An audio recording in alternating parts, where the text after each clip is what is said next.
It's pretty clear that Mr. Grey's room is tapping into the 50 Shades of Grey craze. This escape room tries to appeal to maybe couples on a date, or maybe just escape roomies who are curious and don't mind a bit of sexual innuendo in their games. The setup to the game is quickly over and done with. You are kept inside Mr. Grey's playroom like a prisoner and you have to escape. And if you know all of your 50 Shades of Grey, you also know that this background story isn't really sufficient, but prompts a number of questions. Why has Mr. Grey started abducting people? Why, in our case, has he abducted a man and a woman? Why is the room so tiny and shabby? And isn't he supposed to be a billionaire and a recluse and a control freak to the nth degree? But anyway, here we are inside Mr. Grey's room. Trying to recreate Mr. Grey's room from the film version or from the description in the original novel, that's a tough task. A brave one perhaps, but also a really reckless one. This escape room version in particular doesn't even start to cover the basics. The room itself is around 9 to 10 square meters in total. That's it. The walls are painted red and there are empty liquor bottles and used tea lights all over the place. There are also IKEA furniture, IKEA boxes and a queen-size IKEA bed as well.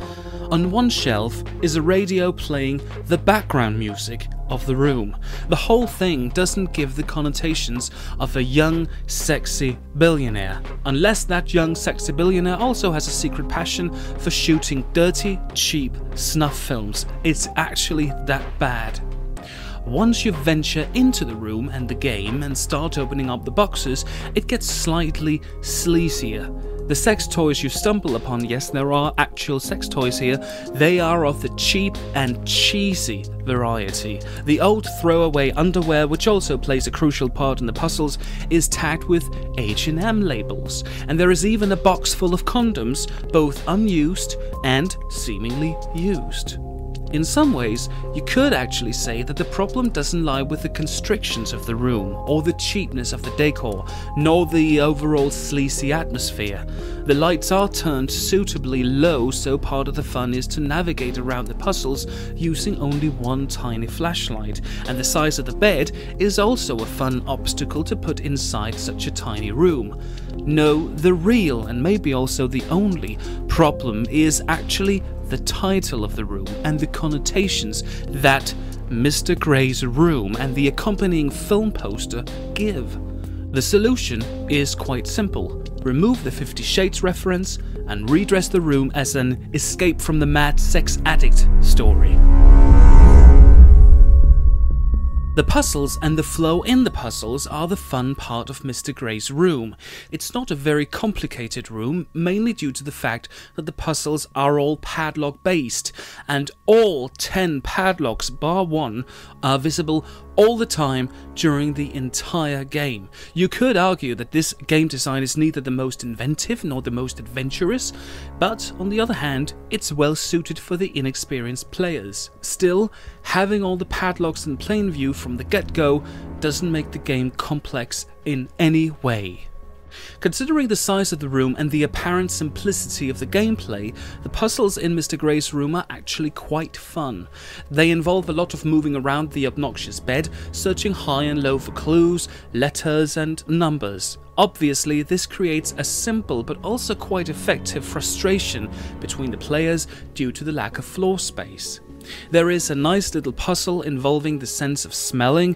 You also have to play with some sex dice and spell a naughty word. A small dildo also comes into play at a certain point and you have to put it to good measure.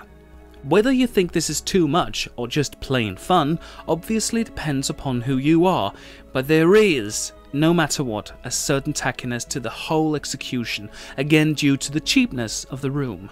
We didn't find the room erotic, we didn't find it arousing, but we did find it rather seedy and stressful.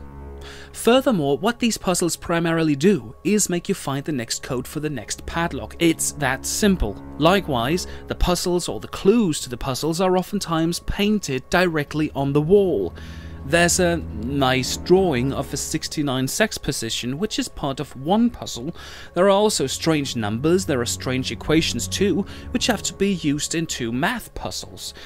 And somehow it underlines the simplicity of the gameplay, but it also takes you out of the game world. Of course Mr. Grey wouldn't write or paint things like that in his secret playroom. Neither would he put up a collage of pictures of himself and Anastasia Steele, but it's right there on the wall among other pictures from other erotic film classics.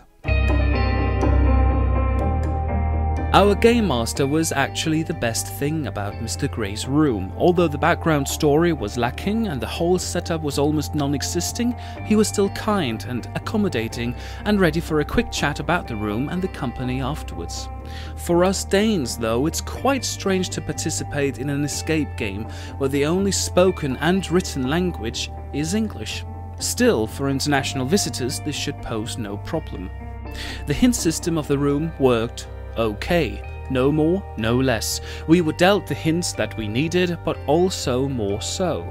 At a certain point during the game, we were well on our way to sort out a particular puzzle, but we were given hint after hint, which was quite unnecessary. At another point during the 2 math puzzles, our game master just flat out gave us the code we needed. In that regard, there could have been more hints and fewer solutions, especially since we had 11 minutes left and therefore plenty of time to work on the puzzles before the game actually finished.